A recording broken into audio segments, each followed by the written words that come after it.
Oh mate, we've had a great week. We've been cooking up some wonderful meals and having some big days in the saddle, and today we had some early success, so we had a bit of a relaxed day, and we're heading into Windorah Pub just for to see the local Western Star Hotel, hopefully with a bit of a chance in this late afternoon sun to see some gorgeous channel country after they've had that rain a little while ago. Things are starting to green up, and there should be some wildflowers and things like that, so yeah, just keen. I've never been there to Windorah, so yeah, pretty excited just to go in for a look and have a pub feed and have a bit of fun with the boys as always. Welcome to Channel Country.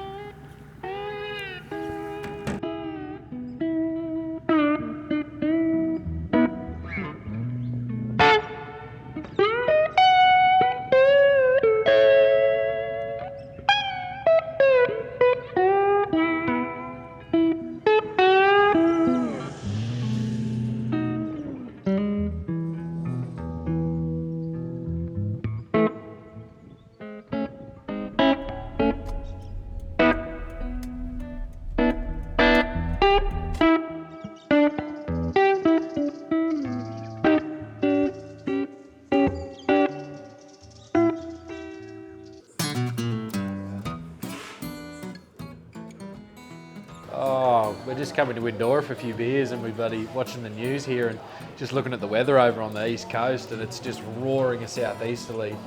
Would have been straight over our backsides at Northwest Island if we went fishing there. Yeah, so. it was definitely a good decision to can it and head west. So yeah, we've decided to just drive down the road. What's about 120 k's? Yeah, about that. Just down the road. When you're out here for dinner, we've come to the Western Star Hotel in Windorah, and yeah, we come to support the local pub, and we've just ordered a couple of rib fillets and.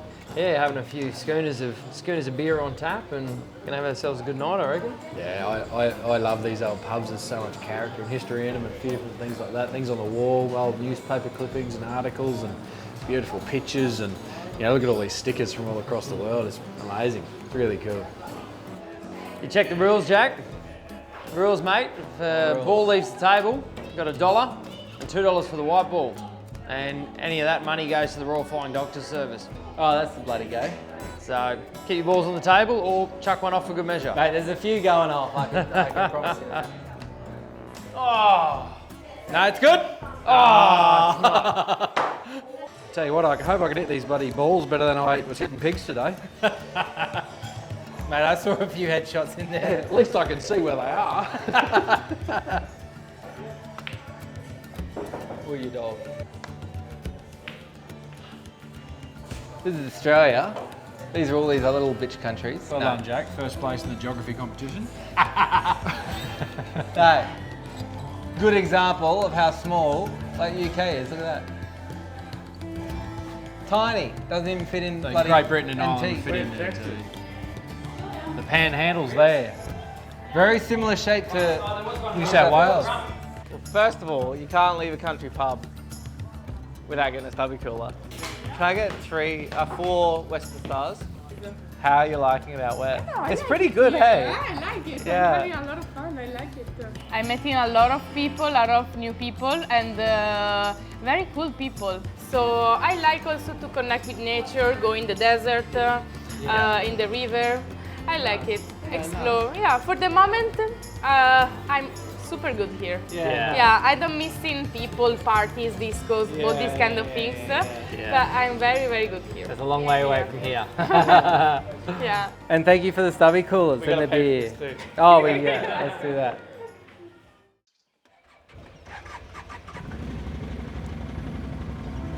So high beams, no high beams.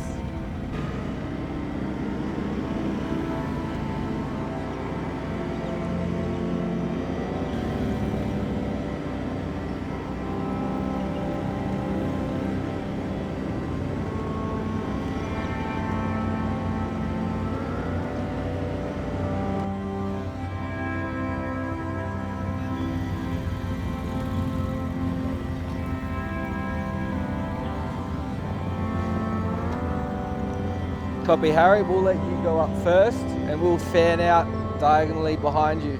So hopefully if there is anything up there, it's pushed to the north rather than the south.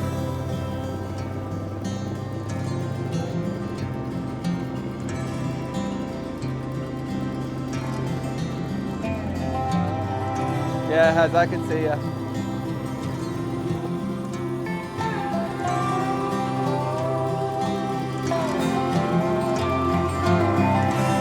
place, a garden for the young, to laugh and dance and safety among the shimmering light and the shade of the trees. Steal a bite and paradise is lost.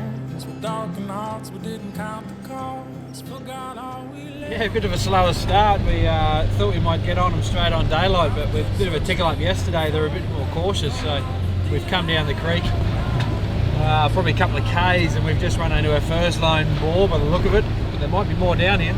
Few shots going on. Yeah, pig on me, big boar.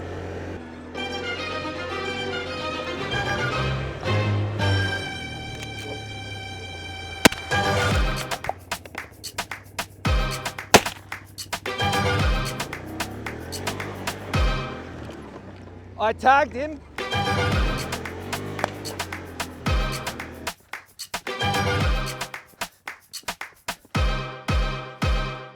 He went through the water down here. Yep, there he is.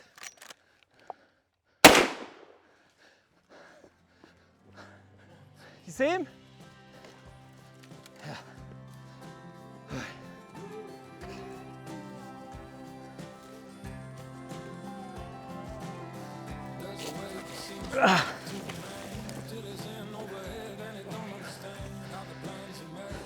Decent size.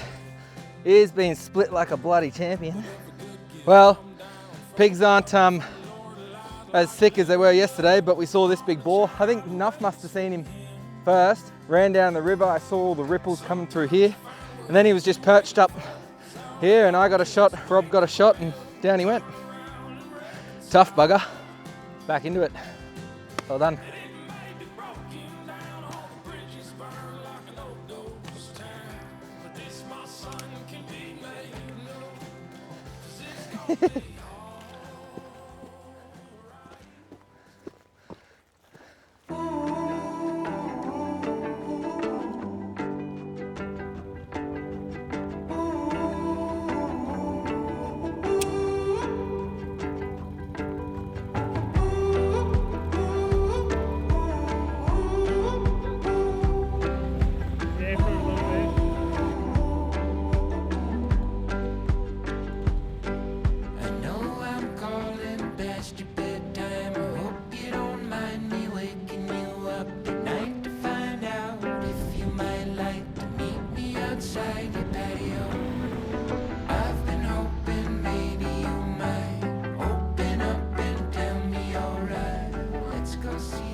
And now we've just hit the kind of the fence here, so we're about to go on foot because we can't get the quads out here, but it looks like a good walk too.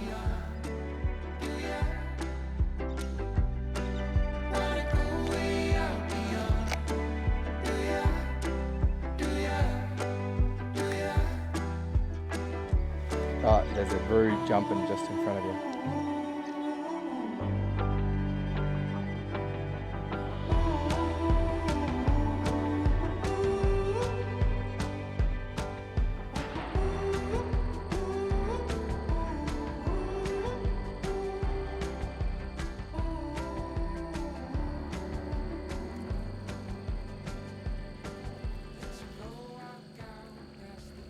Yeah, Jeffrey's just invited us up for a barbecue this afternoon. Jeff and Anne Maree, just up to the homestead.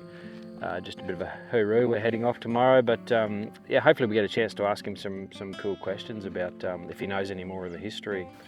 It's pretty amazing to think, you know, we come out here and Australia's only a young country from our settlement point of view, but some of the history, these fence posts that have been like gidgee posts, they've dug holes by ground, knocked them in there and things like that. But you know, this bloke here says, in memory of Richard Welford, Edinburgh, barrister of Lincoln Inn, murdered by blacks at Walton, 24th of April 1872, in the 33rd year of his age.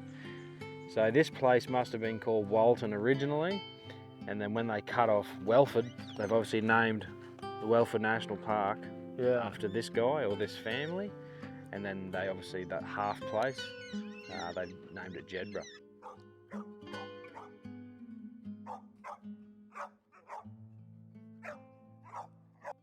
Now you're not putting me on the one that's going to bloody swap ends and... This one's Smarty, but his proper name's Smart Dressed Man. Typical quarter horse name. This one is an alpha female, so you can describe her how you like her, and her name is Shiva. There's another national one that bucks outside. And this one's a baby. And that one's a baby. National photographs be wasted on me. No, it just means you get a good horse. You don't need to play to own the Okay, horse. come on, girl. You come with me. Righto. Boys have got the rackets, that's all good. We'll go for a lap. Yeah, and Jeff Lloyd and the family's been around Blackwell district since 1926. They originally came from Victoria. They were stock and station agents. There were 7 brothers. So it was in 95, in the 90s we were looking around. We owned a mulga block at Ada Vale, which was great in droughts. And then we bought another block up near Isis on the river. And then we realised how good the river country was and we needed more of it. With more scale. We bought this one off the Penfold. It had had a lot of owners in probably, in a period of probably 10 or 12 years, it had a couple of owners. So yeah, we've been one of the longest owners or occupiers of it. We came here, we bought the place, it had 20,000 full-grown wool sheep, it had plain. Yeah, so it was sort of walking straight into what we need to do. But it's just magnificent wool-growing country, and that's why now we sort of put our fence back up and redoing all the waters so that we can just go back into the sheep side of things. I grew up in New South Wales, in Western New South Wales. I met Jeff in a pub in Warren Could have been more romantic than that or something, surely. in 86. We got married in 87 and we moved to Kootabinya. We were there for about 8 years and then we moved down here in 95. I think it's more of a business than they understand. I think they don't think that we're business people, and we are business people. We're running multi-million-dollar businesses, and I think they all think we're all yeehaw, chasing cattle, but we're not. We're running a business, and we have to run it properly, and we have to look after our land, or we don't have a business.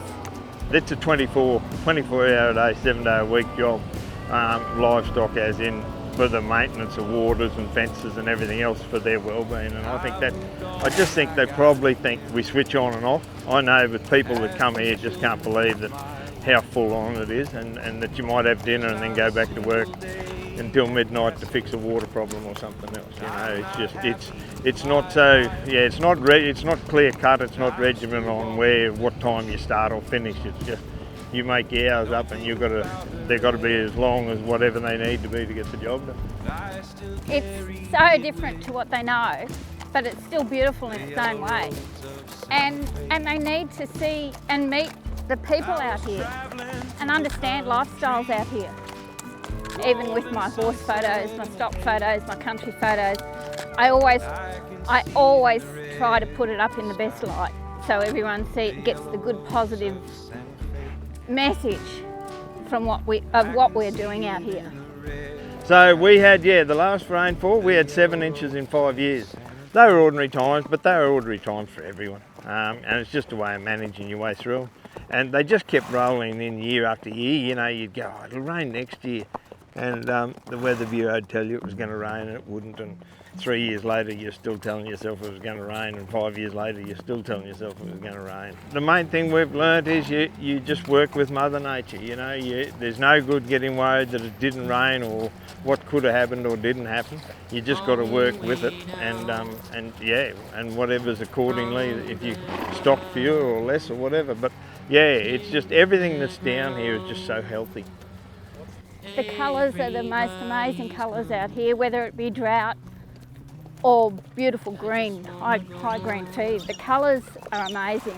The colours in the dust, the colours in the grass, the colours in the birds. It's just, it's all about colour and light, the most beautiful natural light to take photos.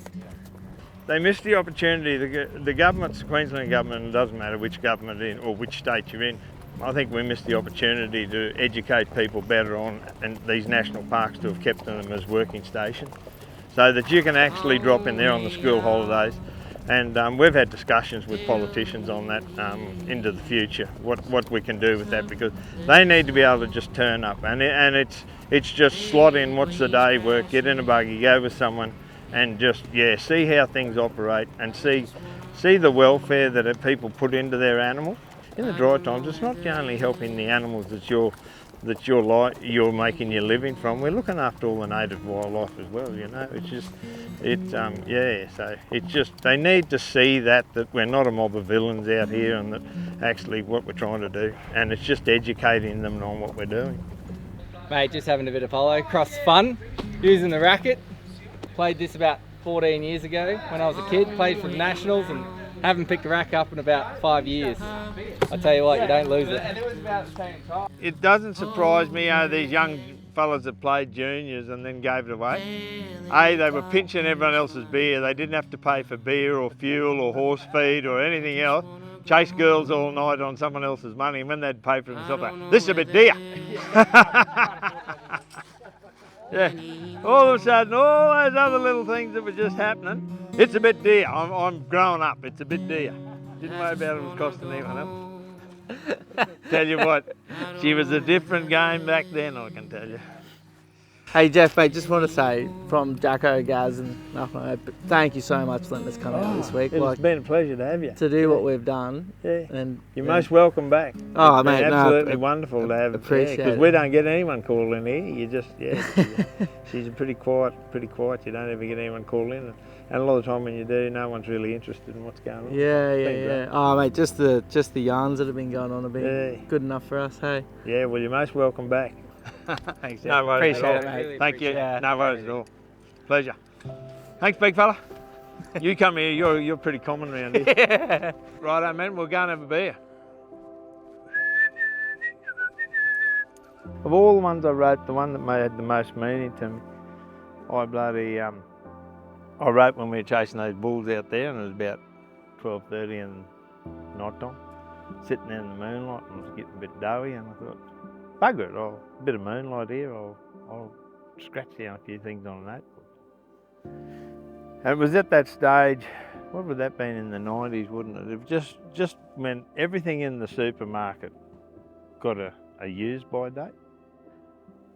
So I came up with one, and it was the use-by date of a stockman.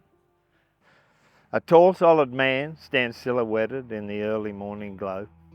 He manufactures himself a smoke, even though it be quite slow. The men are all up early, they're running bulls today, but he is uninvited, so at the homestead he must stay.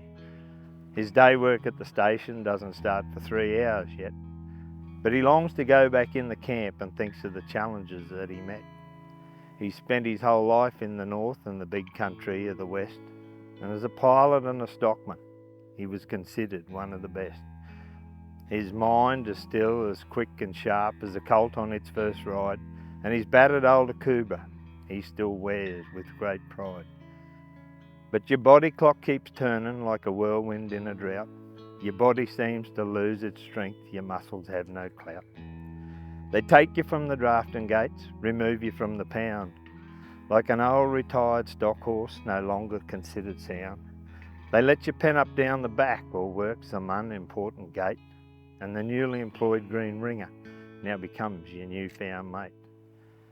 There's a day in the life of a bushman, the only one he'll ever fear, and the look upon the head stockman's face tells you it's growing near. The head stockman's voice chokes up, hell, he doesn't want to tell you, but the day's today, old mate, that I'm going to have to spell you. You head back to the quarters, roll your swag, gather up your quart pot, spurs and whip, and you wander down the gully and you place them on the tip. The tears stream down your weathered face as you struck a match and watched them burn, and your heart is tearing from your chest for the bush it still does yearn. Didn't hear the marmon, but as I turned in my eyes he saw the pain. He said, climb up here, old timer, it'd be my honour to drive you to the train. As we idled past the station, the boss's wife was standing at the gate. We stopped, she placed her hands in mine, and with a quivering lip she said, you worked for the family on 40 years. I could do with a gardener, mate. Well, I flew out of that truck like a bullfrush from the scrub. I said, I don't want any wages, missus, I'll do it for me grub. I still long for the smell of cattle yards, and that burning hide would be great than standing here in the garden, smelling the roses, mate. Oh yeah, that was it. That's chills. That's chills. But I don't,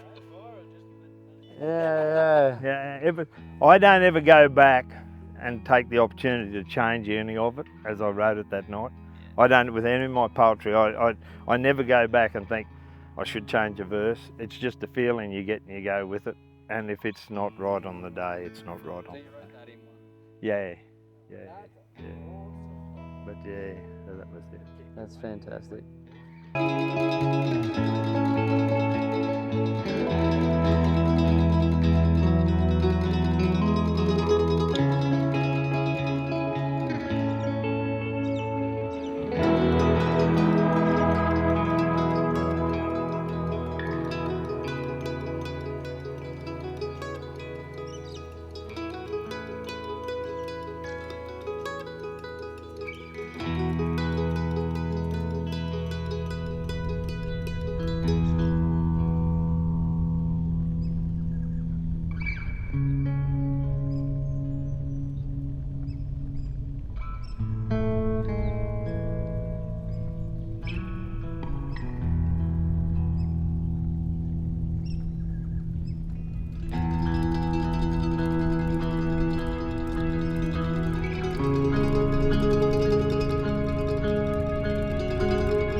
Looks like a boy band shoot.